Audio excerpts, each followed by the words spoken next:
Amara had not eaten since morning. She was 26 years old, a hospital laundry worker, and she had $4 and some change left in her coat pocket. The shift had ended late. Her arms were sore from lifting wet sheets all afternoon.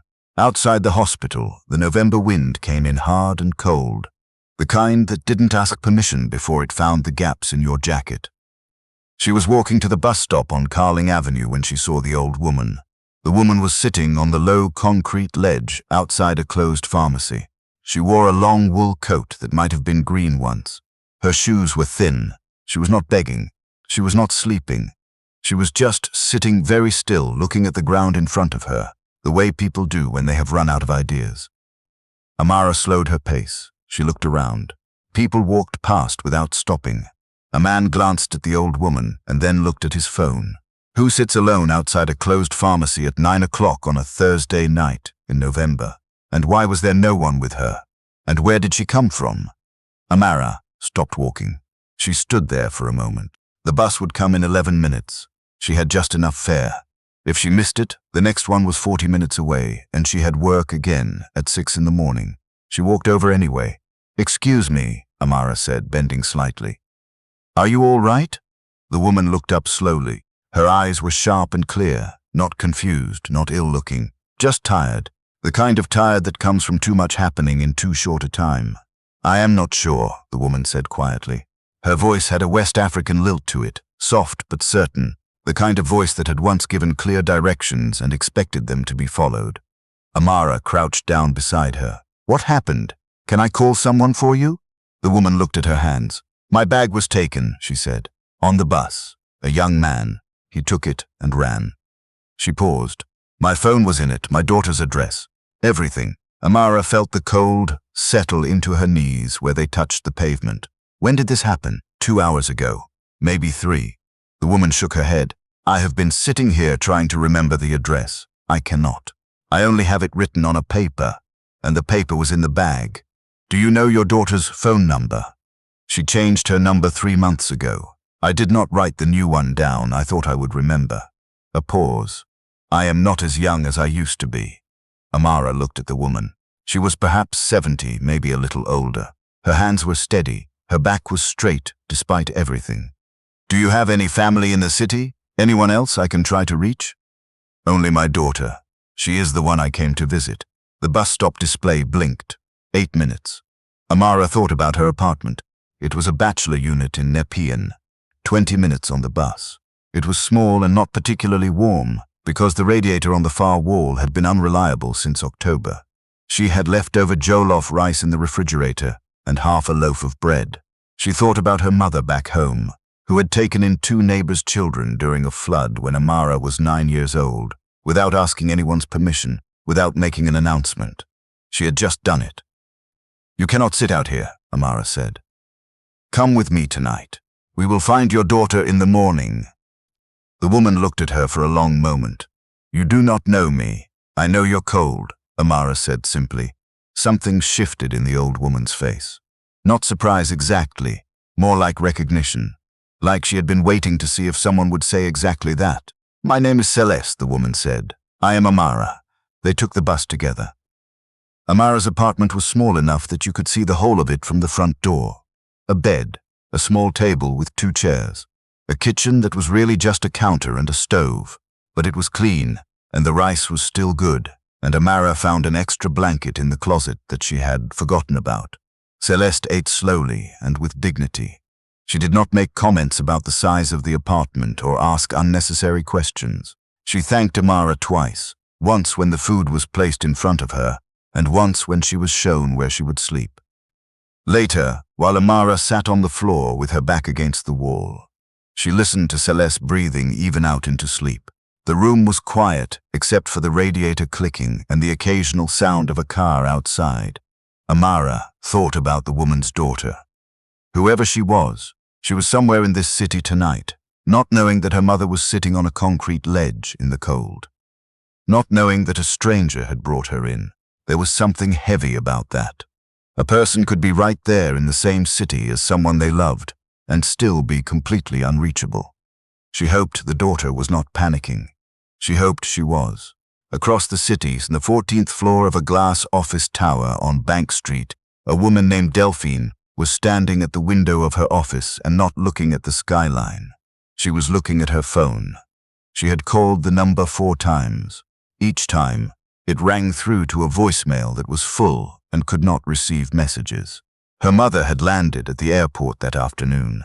Delphine knew this because her mother had sent a voice note from a borrowed phone at the airport 3 hours ago. Since then, nothing. Delphine was the chief operating officer of Meridian Asset Group. She had run a team of 240 people. She had managed crises that involved 7 figures and government regulators and press releases drafted at 3 in the morning. She was not, generally speaking, someone who panicked, but this was her mother. Delphine set the phone face down on the desk, and then immediately picked it up again. She called her assistant. "Tobias," she said when he picked up on the second ring. "My mother was coming in from Ottawa this afternoon. She landed. I cannot reach her. I need you to contact the transit authority, the airport lost and found, and then I want you to call the hospitals. All of them. Start with the Civic." A pause on the other end. "Of course. Right away. And file a missing persons report tonight. Do not wait until morning. Yes, I will handle it." Delphine ended the call. She stood very still for a moment. Then she sat down at her desk and folded her hands on top of a report she was no longer reading. Her mother had not wanted to fly. She had said she preferred the train. Delphine had sent the plane ticket anyway because it was faster, because she had a dinner the following night that she could not move, because she had not seen her mother in 7 months, and she wanted to subtract as much travel time as possible from the visit. Now she was regretting the plane ticket. She was regretting the dinner she couldn't move. She was regretting 7 months. Outside the window, the city carried on without her. Cars moved below. Lights blinked. Somewhere out there her mother was in this city, in this weather, and Delphine did not know where. She put her hand flat on the desk to stop it from trembling. In the morning, Amara woke before 6. She made tea and moved quietly so as not to disturb Celeste, who was still sleeping with the extra blanket pulled up to her chin. Amara had a plan. She would call the non-emergency police line before her shift and give them a description of Celeste and her situation. Then during her lunch break, she would help Celeste try to remember more details about the daughter. A neighborhood, a street name, something. She wrote a note and left it on the small table. "Good morning, Mama Celeste. Tea is ready. I will be back by 3:30. We will find your daughter today. Please eat." Amara, she signed her name and then looked at it. She did not know why she had written Mama. It had just come out that way. She went to work. The hospital laundry was loud and steaming and relentless. Amara moved through the morning on autopilot, sorting and lifting and loading, her mind turning over everything she knew about Celeste. Daughter in Ottawa. Moved there some time ago. Changed her number recently. Works somewhere important, Celeste had mentioned, though she hadn't said more than that. During her break, Amara called the police non-emergency line and reported what she knew. The officer on the other end took down the information carefully and told her a file would be opened. He said that a missing persons report had already been filed for a woman matching that description. Amara's heart jumped slightly. "Already filed?" "Yes, last night. Reported by a family member." "The daughter is looking for her," Amara said. "It appears so." Amara went back to work feeling lighter. The daughter knew. The daughter was already searching. This would be resolved. She just had to hold on a little longer. What she did not know was that at that same moment, Delphine was sitting in her office, trying to function like a person who was not frightened. Tobias had confirmed the missing persons report had been filed. The hospitals had no record of anyone matching her mother's description being admitted. The transit authority had pulled camera footage from the bus line her mother would most likely have taken from the airport. There was a woman matching her mother's description on a bus on the transitway. Then she got off. Then the trail went quiet. Delphine stared at the camera still on her screen that Tobias had sent her. Her mother, standing on a sidewalk, looking around, getting her bearings, then moving out of frame. She was alive. She had been moving under her own power. She had gotten off at the wrong stop, probably, and her bag had been taken, and now she was somewhere in this city, trying to figure out what to do next. Delphine knew her mother. She would not ask for help easily. She would sit with her problem quietly and wait to find a solution that did not require her to impose on anyone. Unless, Delphine thought, someone came to her. She pressed her hands together and stared at the report on her desk without reading it. At Meridian, the day had a particular tension to it that people attributed to the visiting clients from Vancouver. There was an important presentation that afternoon. The junior analysts had been in early. The boardroom had been booked since Tuesday. Among the support staff, there was a woman named Portia. She was the head of facilities coordination, which meant she oversaw the cleaning crews, the catering contractors, the mailroom, and the overall smooth functioning of the building's non-executive operations. She had held the role for 3 years, and she ran it with an attention to detail that the executive team relied on and generally did not acknowledge. Portia had opinions. She had loud heels and a louder personality, and she was known for 2 things: getting results and making certain everyone knew she had gotten them. She was not unkind exactly. She was the kind of person who had decided, at some point, that warmth was inefficient. When the cleaning crew arrived that morning, she inspected the lobby and found a smudge on the glass panel near the elevator. She called over the nearest cleaner, a young woman named Fatoumata, and spoke to her in a tone that carried across the lobby. "This was supposed to be done last night," Portia said. "If I find it again tomorrow, I'm having a conversation with your supervisor." Fatoumata nodded and said yes and did not look up. Amara had started working at Meridian's contracted cleaning service 3 weeks ago, supplementing her hospital shifts 2 mornings a week. She was standing close enough to hear the exchange. She said nothing. She bent down and kept working, but she watched. She noticed the way Portia moved through the space, ownership without warmth. She noticed the way the other staff adjusted their body language whenever Portia's heels clicked closer. She had met people like this before. They were not rare. They confused authority with superiority and had been doing it long enough that the confusion felt like identity. Amara kept her eyes down and thought about Celeste waiting at her apartment, and she let the morning pass. Delphine left the office at noon for the first time all week. She told Tobias she would be back by 1:30.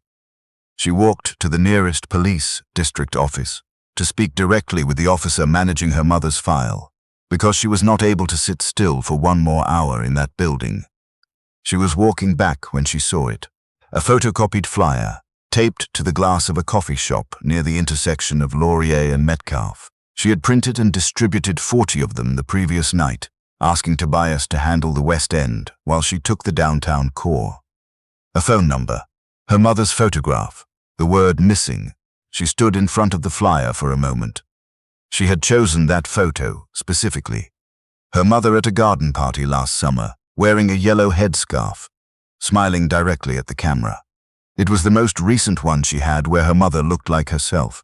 Delphine turned and walked back to the office. The phone on Tobias' desk rang at 2:17 that afternoon. He answered it and then stood up very quickly and knocked once on Delphine's closed office door before opening it. "Someone called the number on the flyer," he said. "A woman. She says she has your mother. She says she is safe." Delphine was already standing. Amara was on the bus home when the call came through on the number she had left at the police station.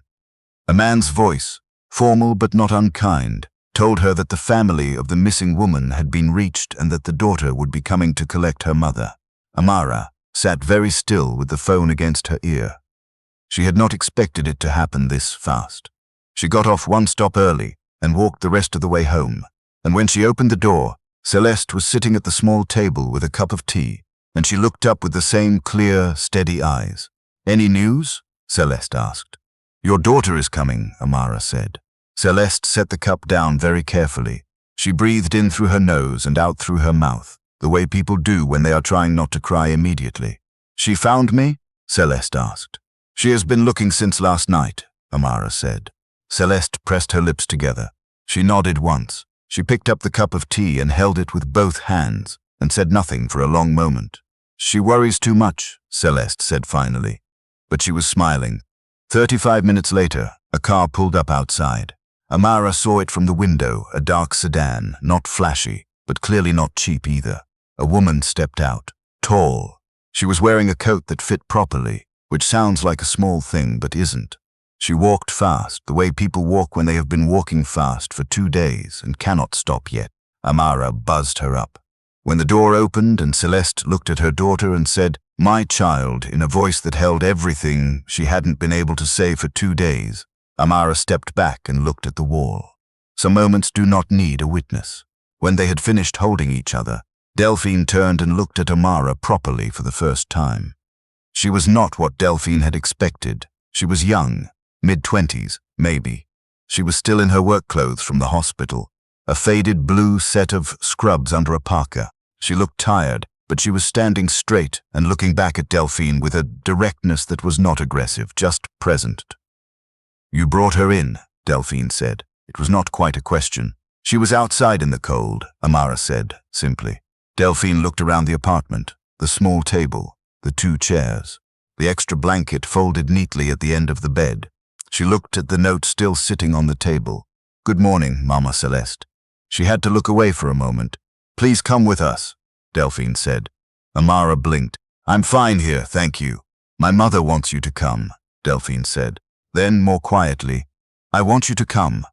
Celeste was already picking up her small bag. They rode in the car mostly in silence, but it was a full silence, not an empty one. Celeste sat in the back with Amara and held her hand the entire way without explaining why. The apartment building Delphine lived in was the kind that had a concierge. Amara had walked past buildings like it. She had never been inside one. The living room was large and warm and had windows that looked out over the river. Amara stood near the entrance for a moment before Celeste gently pulled her further in. They sat together. Dinner was ordered. Celeste told the story from the beginning. The airport, the wrong bus, the young man who grabbed the bag, the closed pharmacy, Amara. Delphine listened without interrupting. Her face moved through things she was trying not to show. The fear she had felt, the relief she still felt, and something else underneath it all that Amara did not yet have a name for. When Celeste finished, the room was quiet. Delphine looked at Amara. "Tell me about yourself," she said. Amara was not used to being asked this by people who intended to actually listen. She answered carefully. The hospital job. The contract cleaning work she had picked up to cover the gap in her rent. The degree she had finished in public health administration back home, and how the equivalency process here had taken longer than expected, and how she was still waiting. Delphine looked at her steadily through all of it. "You have a degree in public health administration," Delphine said. "Yes, and you are doing laundry and contract cleaning while you wait for your credentials to be recognized." "It pays the bills," Amara said, without apology in her voice. Delphine nodded slowly. She was quiet for a moment. "My company has a health and wellness division," she said. "We provide health program consulting to corporate clients. I have been looking for a coordinator for the past 2 months. She paused. "The role requires someone who understands health administration and can manage multiple client relationships at once." Amara held very still. "I am not offering you this because of last night," Delphine said carefully. "I want to be clear about that. I am offering it because your credentials are real. Your experience is relevant, and we have a gap I have not been able to fill." She leaned forward slightly. "But I will not pretend that last night did not show me who you are, because it did." Amara looked at Celeste. Celeste raised her eyebrows very slightly, as if to say, "What are you waiting for?" "I would like to hear more," Amara said. Later that evening, after dinner, after Celeste had fallen asleep in the guest room with the quiet relief of someone who was finally exactly where she was supposed to be, Delphine walked Amara to the elevator. They stood for a moment in the corridor. "I have to ask you something," Delphine said. Amara waited. "Why did you stop?" Delphine asked. "Last night. You didn't know her. You had nothing to gain. Why did you stop?" Amara thought about it honestly. "I don't know," she said. "I thought about the bus. I thought about my shift in the morning. And then She shook her head. "I couldn't not stop." Delphine looked at her for a moment. "That's the thing about people like you," she said. "You don't even know you're doing something remarkable. You think it's just ordinary." The elevator opened. Amara stepped in. "Good night," Amara said. "Good night," Delphine said. I will have Tobias reach out to you tomorrow." The doors closed. Amara rode down 14 floors and walked out into the November night. The wind was still there, same as before. The streets were the same streets, but something had shifted in the way she was moving through them. Lighter, somehow, like a weight had been removed that she hadn't known she was carrying. She did not let herself feel too much yet. She had learned not to count things before they arrived. But she let herself feel a little of it. Just a little. The warmth of the apartment. The weight of Celeste's hand on hers in the car. The way Delphine had looked at her. Not with pity, not with charity, but with recognition. She walked to the bus stop and waited. The following Monday, Amara sat in a boardroom on the 14th floor and met the 3 other members of the health and wellness team. They were friendly. The office smelled like good coffee. The chair she sat in was more comfortable than anything she owned. Tobias had emailed her the contract on Friday. She had read it 3 times before she signed it. The salary was more than she had made in the previous 2 years combined. She had called her mother that night and told her everything. Her mother had gone quiet on the other end of the line for a long time. And then she had said, "You see, this is what happens when you stop." The meeting ran until noon. Afterward, as people filed out, Portia walked in. She stopped when she saw Amara. Something crossed her face, a rapid recalculation. She had seen Amara before, she was fairly certain. The cleaning contractor, the hospital scrubs. She had not paid close attention. Now this same young woman was sitting in a meeting room with the COO's team, wearing a blazer, with a notepad and a building access card. "You're joining the team?" Portia asked, and her voice carried a cautious note that had not been there before. "I am," Amara said. Portia nodded and moved on quickly. Later that week, Delphine called a division meeting. The whole building, all levels. She had done this once before, when she changed the company's supplier ethics policy, and people still talked about that meeting. She stood at the front of the large meeting room and looked around it. The analysts, the admins, the facilities team, the coordinators, the mail room staff, the cleaning contractors who happened to be in that morning. She spoke plainly. She said that in the past week, she had been reminded of something she should not have needed reminding of. That the people who kept a building functioning were not invisible, that titles were not the same as worth, and that how you treated people when nothing was at stake was exactly who you were. She did not name Portia. She did not need to. Portia, standing near the back, understood perfectly. Her face stayed composed, but the people near her noticed the way she stopped blinking for a moment. Delphine continued. She announced a new review process for all management-level staff that included direct feedback from the people they supervised. She said the review would begin immediately. She did not look at Portia when she said it. She looked at the whole room, steadily, the way her mother had always looked at her when she said something she expected to land. Portia quietly requested a transfer to the Vancouver office 6 weeks later. It was approved without discussion. By spring, Amara had found her footing. The work was hard in a different way than lifting sheets. It required a different kind of endurance, more mental than physical, but it suited her in a way she had not let herself hope for during the long months of waiting. She visited Celeste every second Sunday. They had fallen into it naturally, without planning to. Celeste would have food ready. They would sit at the kitchen table and talk for a long time about small things and occasionally about large ones. One Sunday in April, Delphine was there when Amara arrived. This happened sometimes now. She would come over for the afternoon, and the 3 of them would sit together, and it felt like something that had always been there, waiting to be arranged. Celeste watched them from across the table with the satisfaction of someone who had seen something grow that she had quietly planted. "You know," Celeste said, during a pause in the conversation, "when I was sitting outside that pharmacy, I was thinking about going back to the airport, just finding a way back and trying again another day." Amara looked at her. "What made you stay?" Celeste smiled. "I don't know," she said. "I thought about giving up, and then I just couldn't." Amara held her gaze for a moment. "I know that feeling," she said softly. Outside, the April light was coming in through the window, warm and unhurried. Celeste poured more tea. Delphine said something that made Amara laugh, and the sound of it filled the kitchen and stayed there a little while after. There is a particular kind of kindness that asks nothing in return. Not because it is noble, and not because it is performing anything, but because in the moment it is needed, it is simply the only thing that makes sense to the person who gives it. Amara stopped on a cold November night, not because she expected a reward, not because she knew who Ceceste was, but because she looked at an old woman sitting alone in the cold and could not walk past. That single choice did not change her life because the universe was keeping score. It changed her life because the kind of person who stops for strangers in the cold is exactly the kind of person other people, when they finally meet her, cannot let go of. And so, dear friends, if you take one thing from Amara's story, let it be this. The moment you almost walk past someone who needs you, pause. Not because of what might come of it, but because of who you will become if you do. Thank you so much for spending this time with us today. If this story moved you, please share it with someone who might need it. And tell us in the comments, have you ever helped a stranger and had it come back to you in a way you never expected? We would love to hear your story. Don't forget to like, subscribe, and turn on the bell so you don't miss what is coming next. Something very special is on its way.